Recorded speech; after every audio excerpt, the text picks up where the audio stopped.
The government of the Virgin Islands is making good on its promise to support small businesses and provide them with practical tools to enhance their services.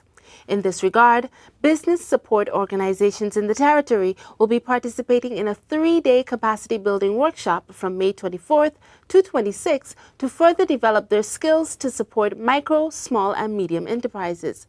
The workshop is titled Managing for Development Results for Business Support Organization, and it is sponsored by the Caribbean Development Bank and the H. Lafferty Stout Community College in collaboration with the Department of Trade, Investment Promotion, and Consumer Affairs. Welcome to this special feature GIS report as we discuss the workshop and the new skills that participants will acquire. I am your host, GIS Information Officer Nadia James Harris, and joining me on our program are Director of Trade, Investment Promotion and Consumer Affairs, Mrs. Carrie Christopher, and one of the workshop facilitators, who is the coordinator of the Center for Professional Educational Development and Community Education at the H. Lafferty Stout Community College, Mrs. Dana Lewis Ambrose. Mrs. Christopher, welcome to our program. Thank you for having me, Nadia. The Department of Trade, Investment Promotion and Consumer Affairs has partnered with the CDB, the Caribbean Development Bank, and the H. Lafferty Stout Community College to host this workshop for business support organizations. For the benefit of our viewers and our listeners, can you give us a definition, define what BSOs or business support organizations are in the territory? Well, business support organizations for us, we like to call them like a big consultant type of firm, and they're responsible for things like networking, coaching, marketing, assisting with business plans. So the real purpose of them really is to grow each other, we say, and grow others, and very much in keeping with fueling the entrepreneurial spirit. So just a conglomerate of different organizations that support each other and lend to their different ideas, and the concept really is to help each other grow in various aspects of the business world. And how important is this training for these organizations in being able to provide efficient support to micro and small businesses in the territory? Well, you know, we believe strongly that small business and medium-sized businesses really fuel the economic spirit in any country. And so because trade has been given that mandate to continue to fuel the entrepreneurial spirit, we would say this is very important. We are so very pleased that this revolution of sorts has caught on so much, and we're happy for Mrs. Ambrose as she has invited us as well to be part of this. So we take it very seriously. We're happy to be a part of this organization and this training session, and we want folks to understand that the government of the Virgin Islands, as well as the college separately and Caribbean Development Bank, and everybody sees the importance of trying to expand each person's knowledge. Everyone in their own right, we believe, can be an owner, an entrepreneur in their own right. So because it's such an important facet in growing the economy, I would say this is a 10 in importance. A 10 in Absolutely, importance. yes. Ms. Ambrose, welcome to our program. Thank you.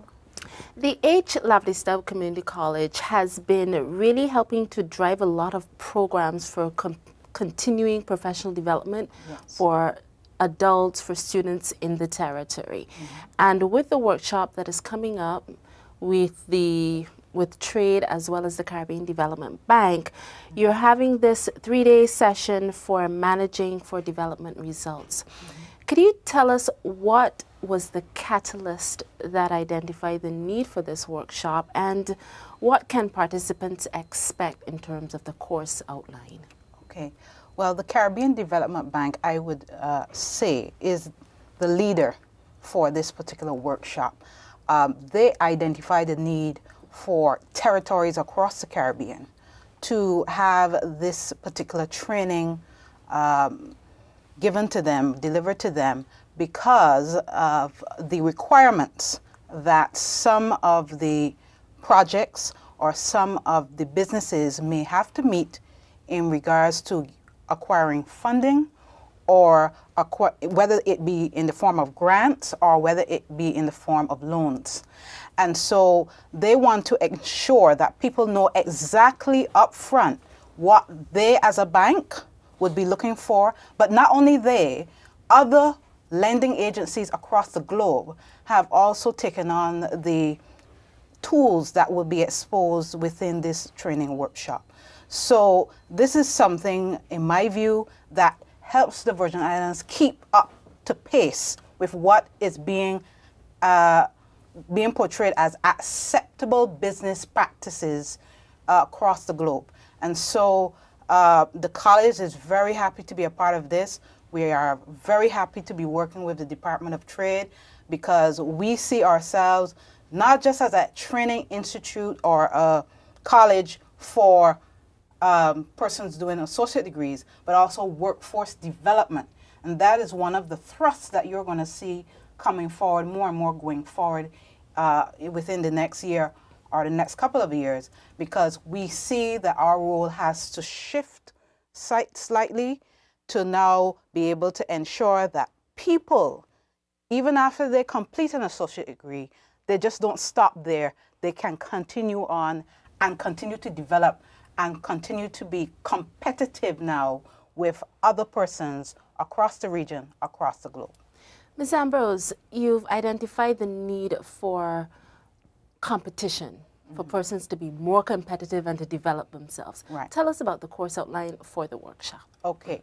The course outline basically is following the guise of CDB again. The idea is for us to be able to deliver or to expose persons to this framework, logical framework, results framework, that is becoming an increasing requirement from lending agencies such as the Fed, such as WHO, such as USAID, all of those other agencies out there that are lending, even the EU as well, are lending or giving grants. And so we are going to walk through in that 3-week time. I would have hoped that we would have had more time. 3 days is a little bite, but that's what we have to work with. But we're hoping that we can walk them through the idea, starting off with your idea for a project and carrying it right through to what is expected up until the point where you actually develop now the project or to come to some point where the project can be implemented. And so we're going to go through a series of steps, which I have found to be very useful. And I do think that the businesses, the persons who've signed up already, they're going to be blown away because they're going to now see what it is that they should be doing on a regular basis, whether by project or whether they actually integrate it into how they operate as a business overall, as to what they should be doing to start the idea and to get it implemented.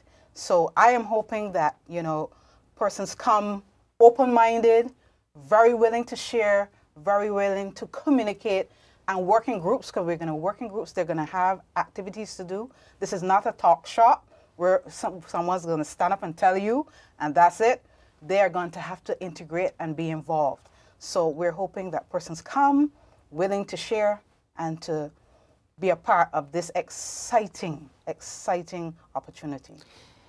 It sounds exciting and intense. Yes. Based on the 3 days and what it is you're talking about. Yes. Some of the topics that I've seen on the agenda: indicators management, Right. stakeholder analysis, and you Yes. just mentioned logical framework. Yes. What are some other areas that will be covered, and why are they important for business support organizations? Well, one of the areas, like you mentioned, stakeholder analysis.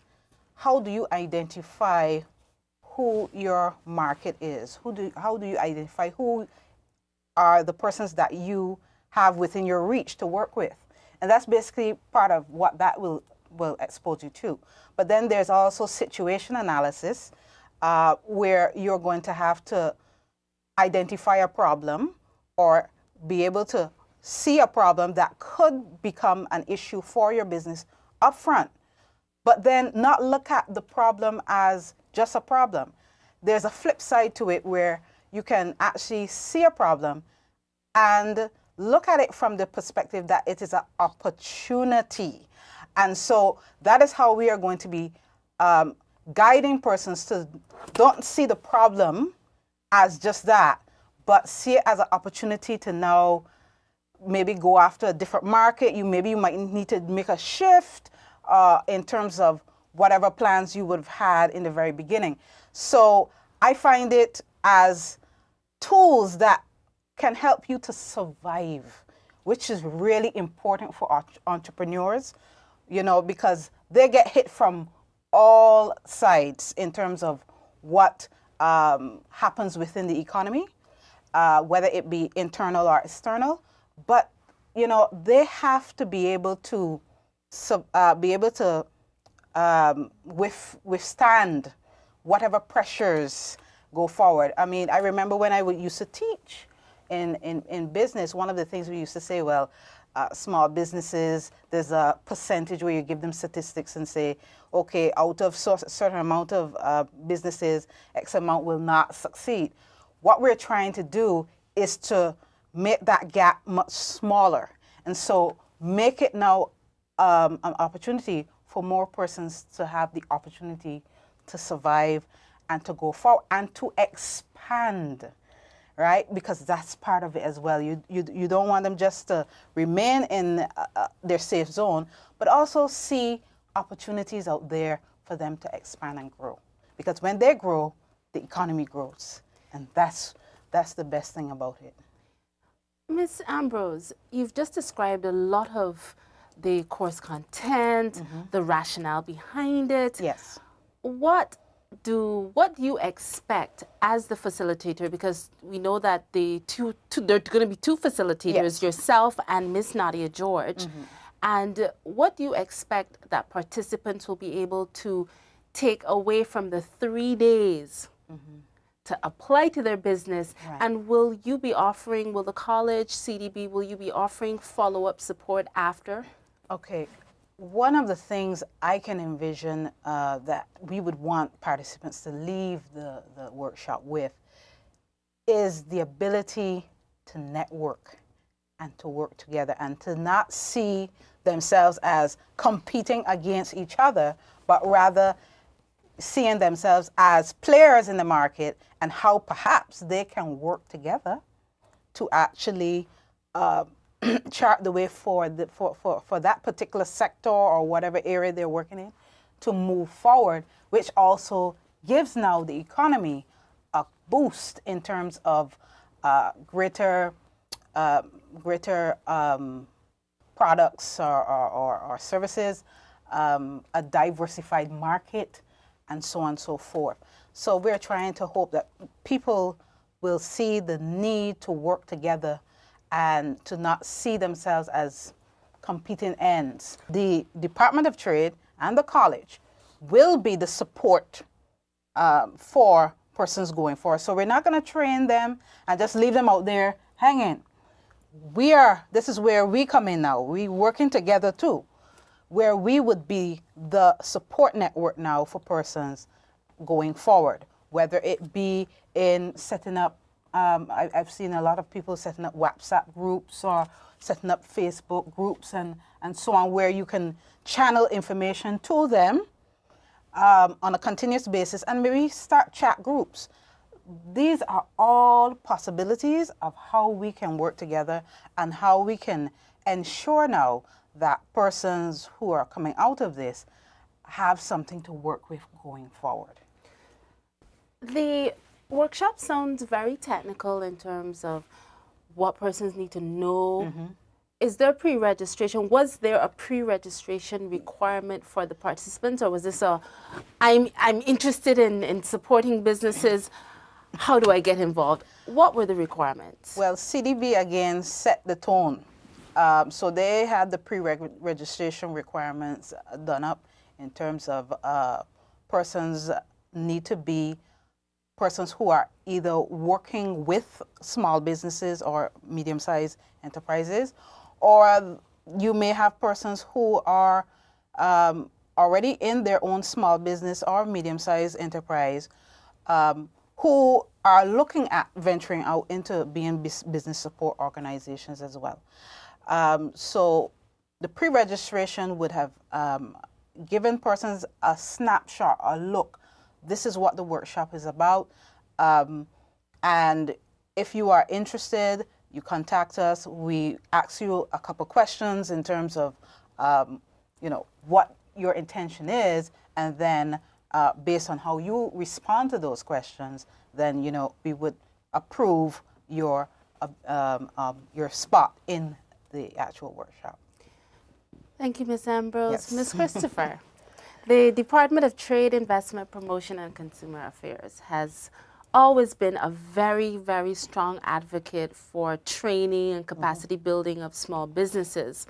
How does the department see this training supporting the holistic efforts of the government, of your department, in building capacity for our micro and small businesses? Good question. I have to feed off of that energy. So let me just Yes. sit up here from Mrs. Ambrose. I mean, we really feel that if you can feel that kind of energy and you feel that excitement, Yes. that we believe that we have definitely fostered to help grow in the Virgin Islands, this is something that is really important to what our core being is. And so with programs like this, it's important that we do these type of interviews to let others know, because I believe the spots are almost filled. And so we believe that something out of this procedure can come different programs. And I want to plug in right now where the Department of Trade sees that we have grown so much that we now have a new floor specific to things like this, where we are shortly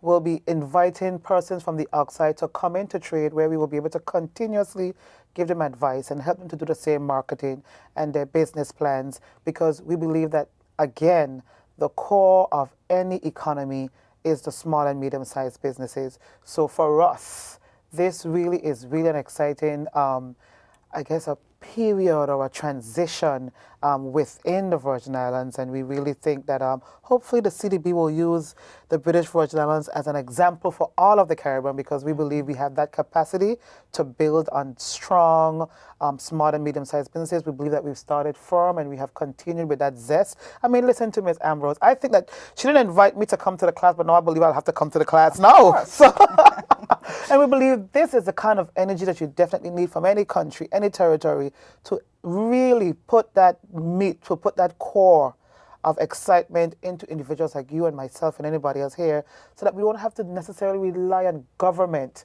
for everything. So I think we're on the right path. I don't know if that's blowing our own horn, but we believe if you feel that kind of energy and excitement, we definitely think that our department has kind of set the tone to kind of keep fueling that entrepreneurial spirit. In fueling the entrepreneurial spirit and continuing on the right path, how essential are the tools that are going to be coming out of this workshop for our small business owners in order to be able to measure, monitor, and report on their activities? Good. Everybody has a dream. Everybody wants to be their own business person, and that's wonderful. But do you have the ability to actually go through the stress and the lows? Because it's not always going to be ups. And so these are the kind of workshops that we think will help people to understand that they're not going to always be wonderful times. So these workshops mentally, I think more so mentally prepare you for some of the struggles. There is nothing in life that is worth having that's not worth fighting for.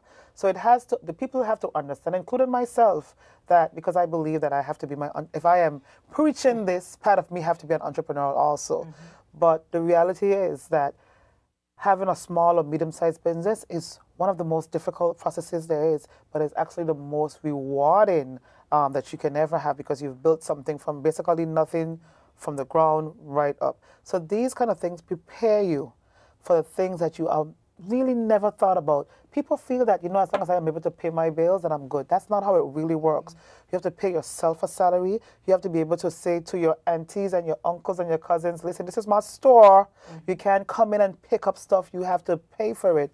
And these type of workshops train people like you and me and everybody else out there to have that knowledge to say, listen, you have to kind of remove yourself from your family and your loved one if you are to be really, successful in any business. So things like that, people on the outside don't understand until they're living it. So these are timely workshops that will train people and give them real incentive and real insight to know these are the things that you need to actually succeed. Mrs. Christopher, Management for Development Results centers on gearing all human, financial, technological, and natural resources to achieve desired development results. How does this shift the small business focus from input-oriented to a results-oriented focus if the different tools are applied? We've spoken quite a bit about them and what they will be in terms of the workshop. But it takes me back to what I previously said. It really speaks to how much money will I earn versus how much money will I spend.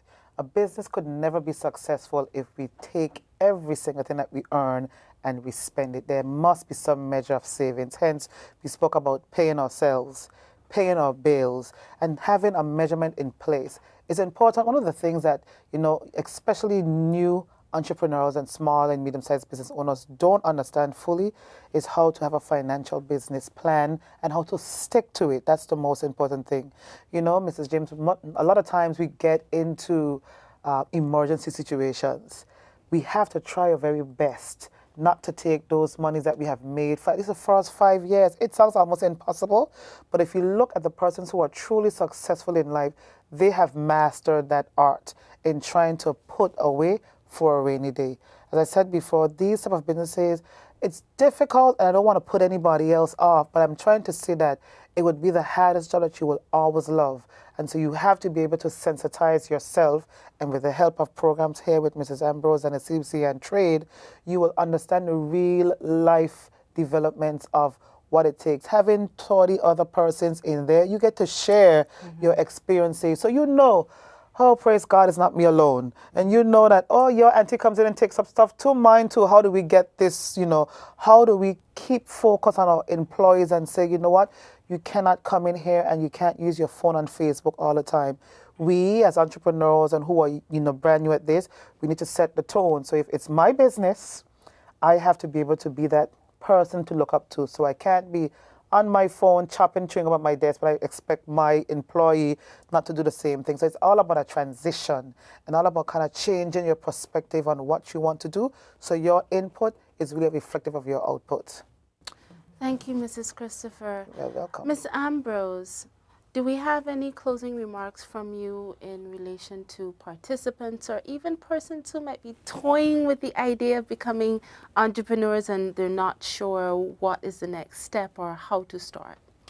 Well, I just want to say thank you to the Caribbean Development Bank for seeing this as a need for territories across the Caribbean, because, we tend to always look at what goes wrong, but do we put the steps or measures in place to address those problems or to make it easier or to allow persons to understand, okay, what is it that these people are looking for in order for me to meet a requirement regarding lending or regarding acquiring funds so that I can be able to make this dream become a reality.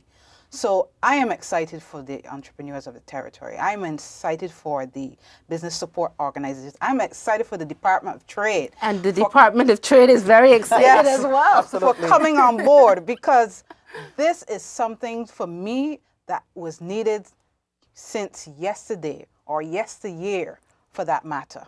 We need to help our business-oriented minded individuals to be able to connect the dots and to see what it is that they need to be able to do to work towards that goal and to make it become a reality. I love to see people become successful. That is one thing that warms my heart. So being a part of this, I am happy to facilitate and ensure that persons now can be better equipped to move forward. So if there's someone who really has that desire, come on down. We will try to squeeze you in. We're almost full, but we will try to squeeze you in as much as possible, because that's what we are here to do as a college. We are here to work with the groups, the individuals, the persons within the community. That is what we have been mandated to do, to help persons to move forward and to grow. So I am happy. I'm hoping that this is not the last opportunity for us to work with the Department of Trade.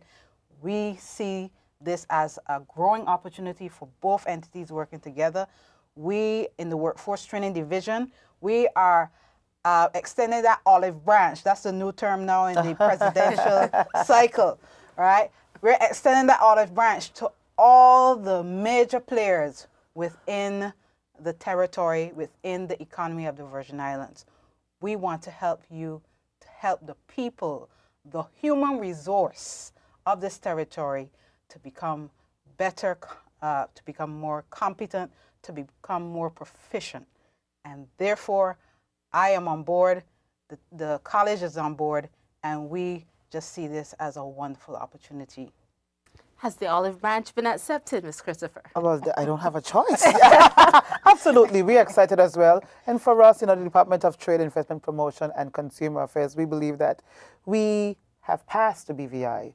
We really believe that our next aim is to conquer the Caribbean, to inspire the Caribbean, to be a revolution for the Caribbean, and then the rest of the world. We believe this nature's little secret of 30,000 people, we can make a stand, and we believe we are well on our way. The excitement is there. You have to feel it. You feel it right here. Yes. And so we'll become a little multi-million-dollar industry very shortly, all dependent on small and medium-sized businesses. So we are so happy to be part of this extremely awesome revolution, and I'm really grateful to be asked to be a part of this on behalf of our department. So thank you again for extending that olive branch, and we absolutely accept it with a smile, with vigor and excitement. So again, Ms. Harris, thank you again for interviewing us and spreading that word for others to hear and feel the excitement here. Let the business revolution begin. There you go. Mrs. Christopher, Mrs. Ambrose, thank you so much for being on our program. Thank you. The government of the Virgin Islands is committed to helping BVI small businesses to grow and thrive. On this special GIS report, we've been discussing the 3-day capacity building workshop being held to further develop the skills of business support organizations to support micro, small, and medium enterprises. The workshop is sponsored by the Caribbean Development Bank and the H. Lafferty Stout Community College in collaboration with the Department of Trade, Investment Promotion, and Consumer Affairs. Among other skills, it is expected that participants will learn how to use practical tools for strategic planning, risk management, progress monitoring, and outcome evaluation. My featured guests have been Director of Trade, Investment Promotion, and Consumer Affairs, Mrs. Carrie Christopher, and one of the workshop facilitators, who is the coordinator for the Center of Professional Educational Development and Community Education at the H. Lafferty Stout Community College, Mrs. Dana Lewis Ambrose. For the Department of Information and Public Relations in the Premier's Office, I've been your host, GIS Information Officer, Nadia James Harris. Keep up with the latest events and get your official and accurate government news. Visit the government website at bvi.gov.vg or follow us on Facebook, YouTube, or Twitter at BVI Government.